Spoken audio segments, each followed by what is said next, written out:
मोटकी परी गई जिम। कितना लजीज खाना बाटे, मजा आ गई। अरे टुनटुन, इतना सारा खाना अकेले खा रहल बारू तू? अरे ई तो बहुते कम बा रानी जी, एकरा बाद तो हम पाव भाजी और समोसा भी खाएम। टुनटुन, इतना खइबू तो एक दिन फट जाइबू तू। अरे हमरा कुछो ना होई रानी जी, खाना खा के तो हम जिंदा बानी। टुनटुन, दिन भर खाइल भी तो ठीक बात नहीं खे नु, तनी कम खाइल कर तू। अरे वो तो हमरा से ना होई रानी जी।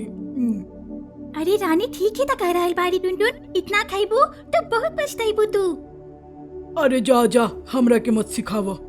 पगला गइल बारू तू, जब इतना खइला से दिक्कत होगी तब पता चली।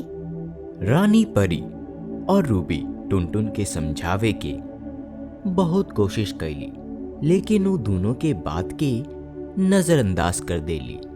उनका ता बस अपन खाना ही दिखाई देत रहे। बस दिन भर अलग अलग खाना के फरमाइश करत रहली। अरे वाह, बहुत बढ़िया, बहुत अच्छा खेला तारू लोगिन। तनी और अच्छा से खेला लोगिन। चला टुनटुन, तू खेलना। अरे नाना, हम तो बस खूब खाए के चाहता नहीं, ई खेलल वेलल हमरा बस के बात नहीं के। अरे थोड़ा सा खेलना, अगर मन ना लागे तब फिर जाके बैठ जाइहा। अरे ना यार, रहेदा, हमरा से ना हो पाई। अरे खेल ना टुनटुन, का पता तारा अच्छा लागे। ठीक बा, अगर तू कहा तारू तो हम खेल लेता नहीं। परी के कहला पर टुनटुन खेले चल जाली। कुछ ही देर में टुनटुन की हालत खराब होके लगेला। अब हमरा से ना खेलल जाए, हम बहुते थक गईनी। अब हमरा भूख लग रहल बा, हम तो जाता नहीं पिज्जा खाए, बहुत मजा आई। अरे टुनटुन, अभी तक 5 मिनट भइल खेलते खेलते और तू थक भी गइलो। अरे हम बहुत दिन से नहीं खेलत नु, शायद यही से ऐसन हो गइल होई। हमने कभी पूरा 1 महीना के बाद खेल रहल बानी सन, लेकिन देखा हमने में से अभी ले केहू नहीं खे थाकल। अरे जा जा, हमरा के मत सिखावा, हम तो जाता नहीं आज बड़का पिज्जा खाए। By by. टुनटुन के वहां से गईला के बाद वहां रानी परी आ जाली। टुनटुन की हालत तब बिगड़ते ही जाता, हमने के कुछो ना कुछो तो करे के चाहिए। हाँ रानी परी, वो आजकल इतना खा रहल बाड़ी कि उनका पता ही नहीं के चलत कि वो कितना मोट होखल जाता रही। अगर ऐसे ही चलत रही वो कुछ समय बाद चल फिर भी ना पैहन। पर कुछ तो करही के परी। एको काम करे की, परी लोग के वाईफाई बंद कर देवे की, जे कारण से टुनटुन बाहर से फास्ट फूड ना मंगवा पैहन।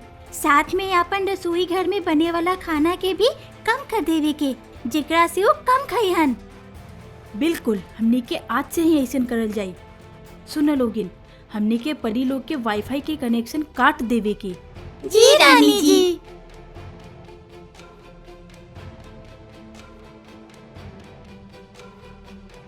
बहुते भूख लागल बा, काहे ना खाए खातिर कुछ मंगवावल जाए। आज तो नूडल्स ऑर्डर करे।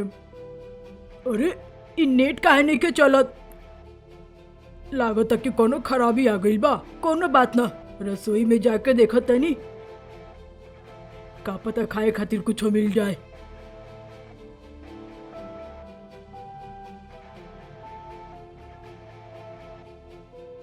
खाना में का बटे? आज सलाद बनल बा। सब केहू कहले बा कि आज सब केहू सलाद खाई। छी, इस सलाद के खाला।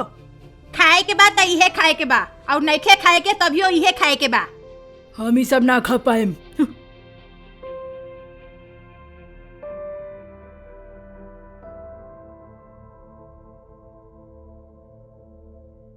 का करी हम भूखे ना रह सकिला, कुछ समझने के आवत।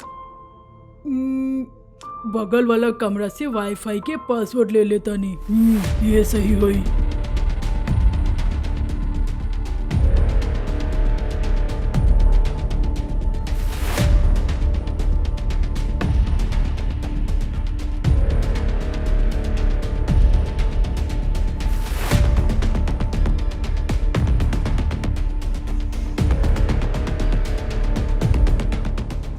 टुनटुन ई तो कहाँ से मंगवाइलू हा? अपन वाईफाई के नेट ना चलत रहे तो हम बगल वाला घर से पासवर्ड मांग के ई सब ऑर्डर कर देनी है। बस बहुत हो गई टुनटुन, हमनी के तहार मदद करे के कोशिश करत तानी सन, लेकिन तू बारू की बात के समझे के ही नहीं कुछ चाहत। का हो गई रानी जी? तारा दिखाई नहीं के देत कि तू खा खा के एकदम भैंस जैसन हो गल बारू। का मतलब?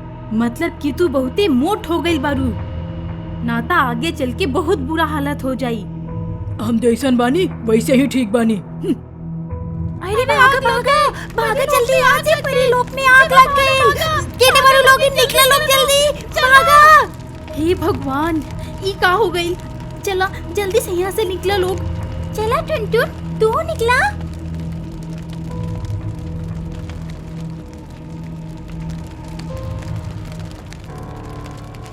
अरे हमरो को ले चलो लोग साथे, हम चलने की पावत तब भागेम कैसे? हमरा से भागल नहीं के जात।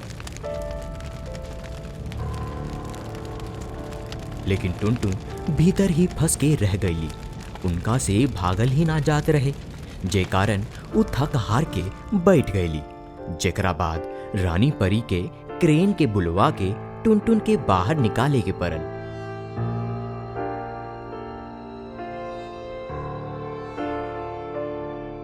थैंक यू रानी परी जी, अगर आज तू ना रहतू तो हम ना बच पाती। I am sorry. तू देख ले लुनू कि तू खा खा के कितना बुरा हाल कर ले बारू। तू आज अपन शक्ति के भी इस्तेमाल ना कर पैलू। तू इतना भारी हो गई बारू कि तू उड़ भी ना पैलू हा। हमरा समझ आ गई कि हम अपन शरीर के कितना बुरा हाल कर ले बानी। हम आज से ही अपन खाना पर रोक लगाए, काले से जिम भी जाए, जौना से हम अपन वजन कम कर पाई। बहुत अच्छा।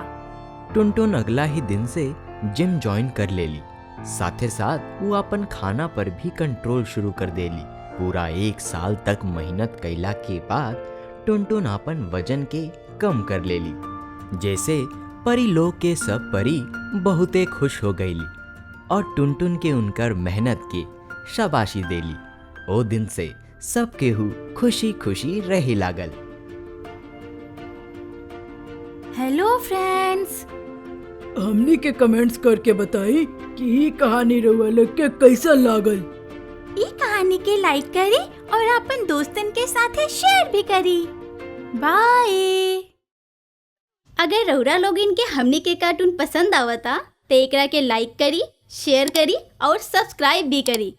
और हाँ, बेल आइकन दबावल मत भूलें।